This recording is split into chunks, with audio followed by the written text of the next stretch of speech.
Ciao a tutti ragazzi e ragazze, benvenuti in questo nuovo video. Questo sarà un video che gradirete in molte, dato che sarà uno dei diversi video che farò per chi sta iniziando ad approcciarsi a questo mondo creativo. Siccome molte di voi mi stanno chiedendo di essere un po' più precisa su quello che appunto riguarda tutti i materiali e tutte le paste polimeriche e tutto quello che serve per realizzare quello che faccio, allora ho deciso di farvi questa serie di video base per chi sta iniziando a utilizzare le paste polimeriche, tutti questi materiali creativi. Quindi inizierò passo passo. Una volta ho fatto questo video, almeno un video diciamo molto sbrigativo, ma a quanto pare non serve a granché, quindi ho deciso di fare questa serie di video e vi parlerò con calma e per bene di tante cose, quindi mettetevi comodi, così vi spiegherò dall'inizio alla fine tutto quello che vi servirà per creare. Iniziamo subito perché diciamo che l'argomento è molto vasto e devo andarci a gradi, a piccoli passetti. Prima cosa che vi servirà, cioè prima di tutto, prima di comprare qualunque cosa, dovete avere in casa un forno, dovete comprare un fornetto piccolo a parte. Perché non potete utilizzare il forno da cucina, quello che utilizzate per i cibi, per cuocere il fimo, perché le paste polimeriche quando vengono a contatto con una temperatura abbastanza alta cominciano a sprigionare i vapori tossici, quindi possono contaminare il cibo che poi andrete a consumare, quindi non mi sembra una cosa buona, e quindi dovrete comprarvi un fornetto. E la dimensione del forno non è importante, anzi più piccola è meglio è, soprattutto se state iniziando adesso e non dovete fare delle statuine, va bene un fornetto davvero piccolino.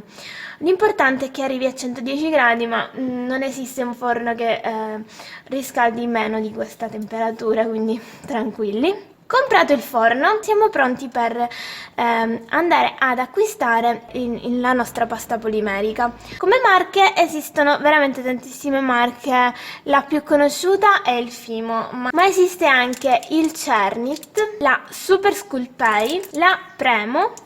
Poi esistono anche la Pardo, che io non l'ho mai utilizzata, poi esiste l'Artifact, se non sbaglio si chiama così, poi ne esistono altre, però le più trovabili nel mercato sono queste qui. Poi c'è anche la Todo to Clay, se non sbaglio si chiama, e la potete trovare all'Leroy Merlin, io quella la trovo lì, però io non mi ci trovo tanto bene, quindi non la compro mai e quindi non ve ne parlo perché ve ne parlerei solo male, io non mi ci trovo bene. Adesso mi chiederete quali posso comprare, quali posso acquistare, quali sono più adatti a me.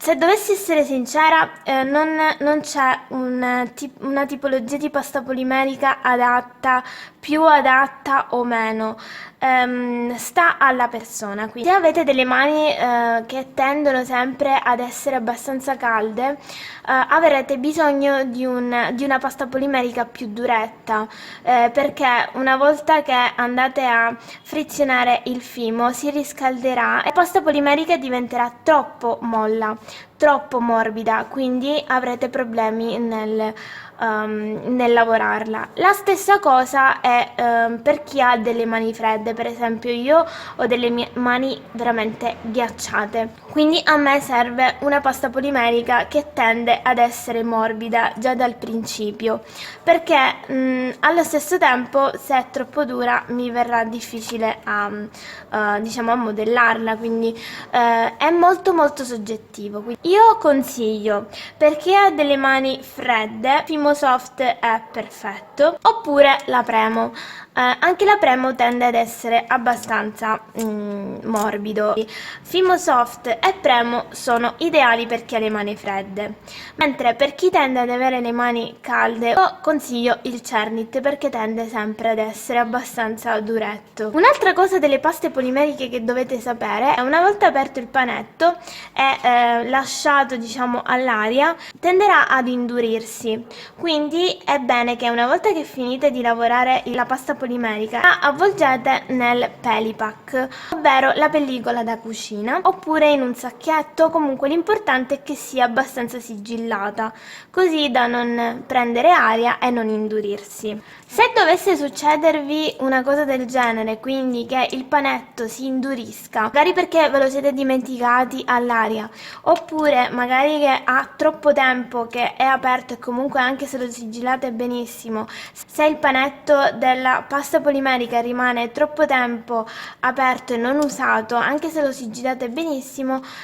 può tendere ad indurirsi. Quindi per non buttare il panetto potete utilizzare questa pasta polimerica che serve per riprendere i panetti induriti. Di questa esiste di ogni marca. Io per esempio in questo momento ho quello della Cernit, ma c'è anche del Fimo, del Premo se non sbaglio. Come utilizzare questo panetto ve lo mostrerò in un prossimo video, perché se no non finirà più questo video. Quindi ogni marca ha diversi tipi di paste polimeriche con diversi effetti. Per esempio il Fimo presenta diverse tipologie di paste polimeriche con diversi effetti. Il Soft oltre ad essere appunto morbido, presenta tutti i colori classici. Poi, come potete vedere qui, esiste il Fimo Effect.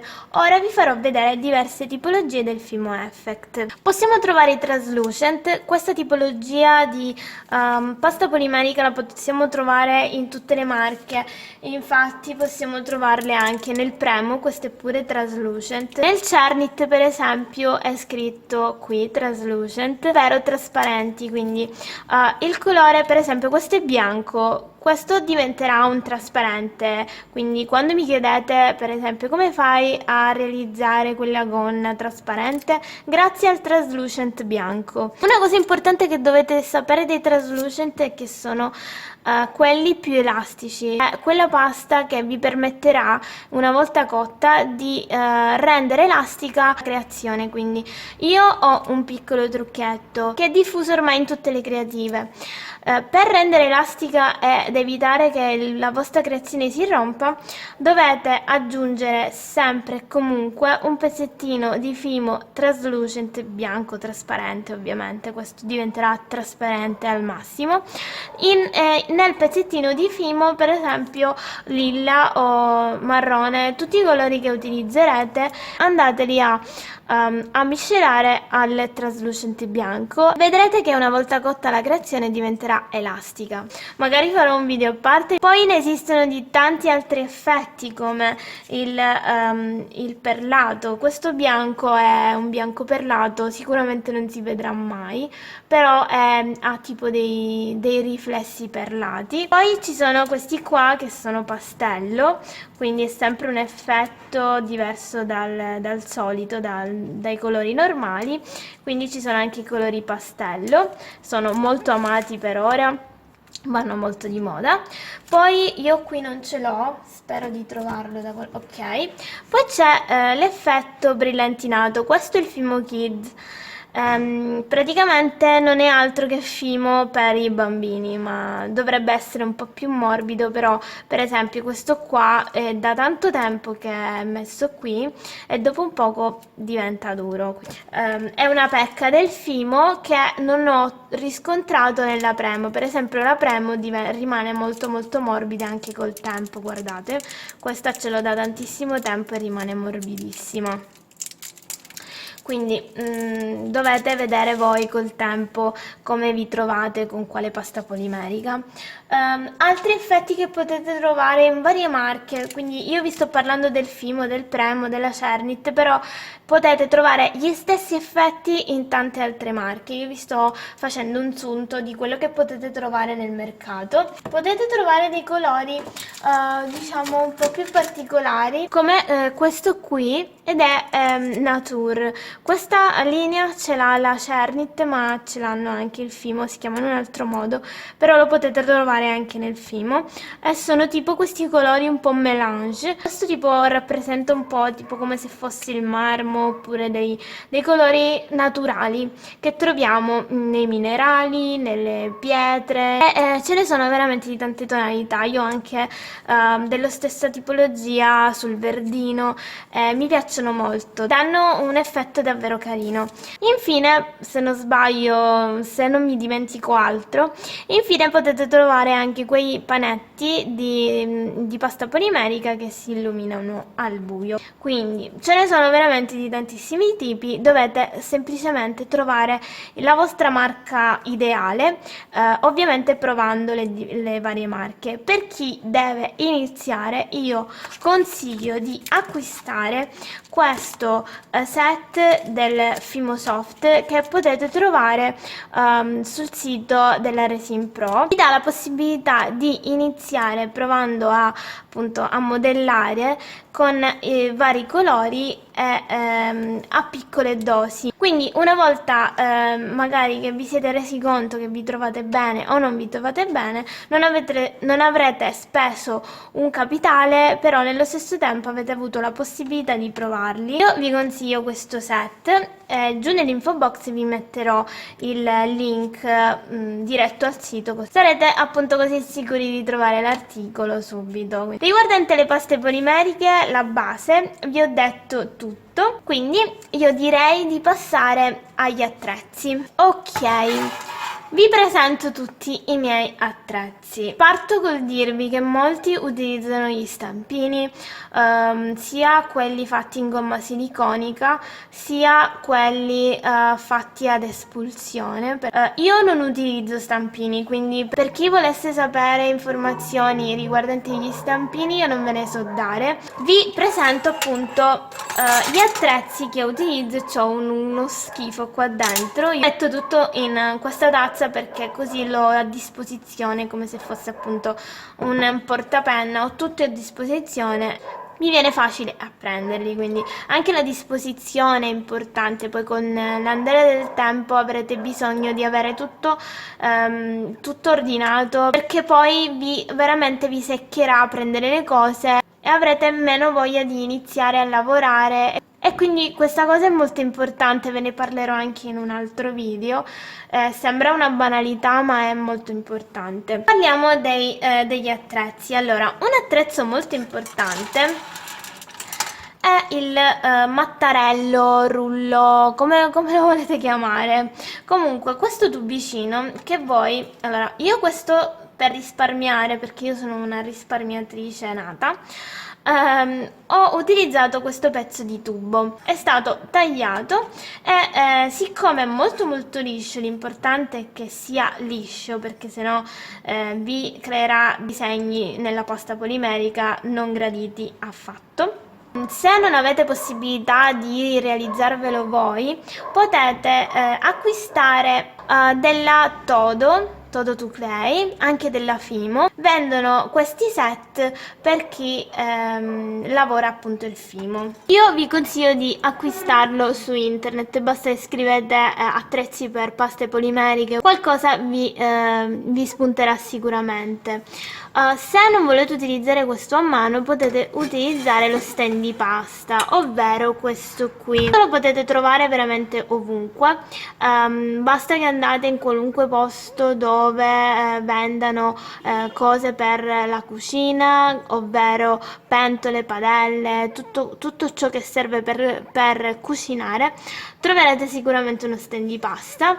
È molto utile perché è facilissimo da utilizzare e il fimo si stenderà facilmente. Allora, primo attrezzo secondo me fondamentale è questo qui, ovvero la lametta. Questa praticamente è una lametta da taglierino, quindi la potete trovare ovunque, sia dai cinesi, sia in qualunque ferramenta, oppure la potete trovare in cartoleria davvero ovunque. È questa qui che vi servirà sia per tagliare con precisione il fimo, sia per staccare la nostra creazione dal piano. Dopo questo è molto importante avere qualcosa di appuntito, quindi potrete scegliere o uno stuzzicadenti che trovate ovunque, sicuramente in casa quasi tutti hanno uno stuzzicadenti, oppure potrete fornirvi di un punteruolo. Questi punteruoli li potete trovare in merceria, ne esistono di varie dimensioni, c'è questa qui che è un po' più grossetta, la punta pure un po' più grossetta, oppure questo qui che è tutto pieno di scotch perché si era tolto, quindi io ho messo lo scotch, oppure appunto così fino. Poi potrete acquistare i dotter, ovvero questi qua. Questi sono degli attrezzi per la nail art. Ora, questo mi è saltato, io l'avevo visto, ok? Praticamente sono questi attrezzini qua che hanno alle punte questi pallini.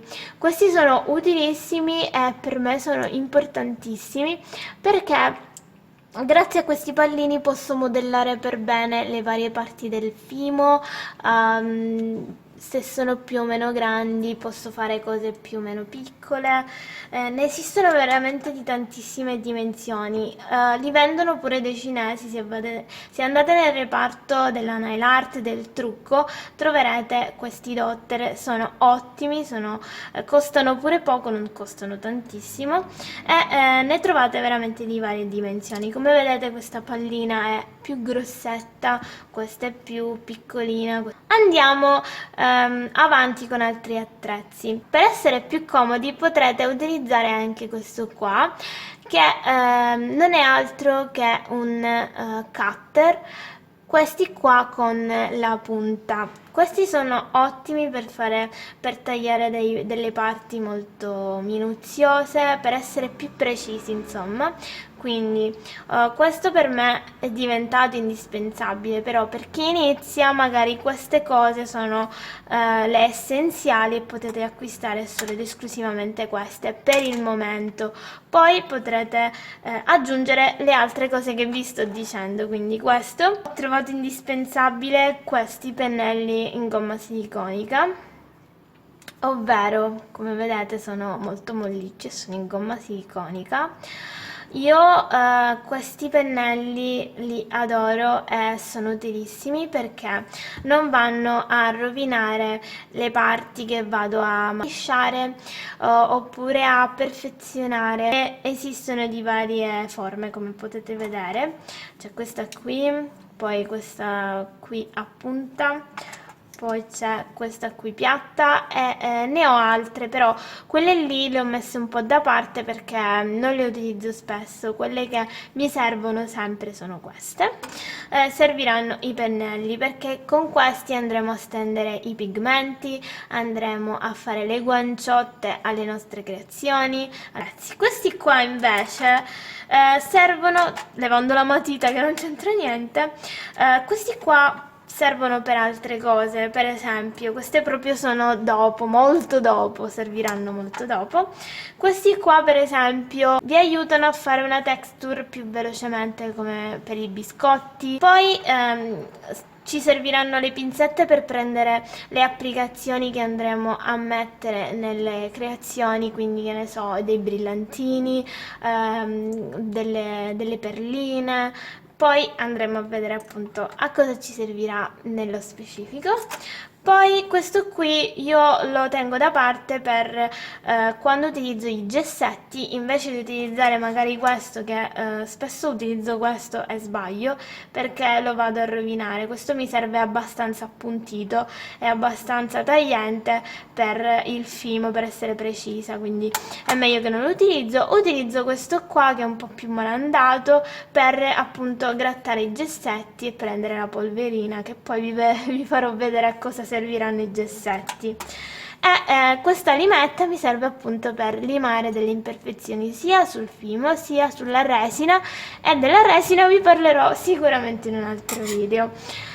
Per oggi abbiamo finito, perché sinceramente, uno, il video sta diventando chilometrico, due, la base è questa. Una volta che avrete tutte queste cose potrete iniziare a creare, quindi nel prossimo video vi farò vedere, vi parlerò di altre cose e vi farò vedere come iniziare a creare, come approcciarvi al fimo. Spero tantissimo che questo video vi sia stato utile. Vi ringrazio come sempre di aver seguito questo video, spero di essere stata più chiara possibile. E niente ragazzi, io vi mando un grande bacione e vi ricordo che potete seguirmi anche su Instagram e Facebook, dove vi aggiorno sulle nuove creazioni.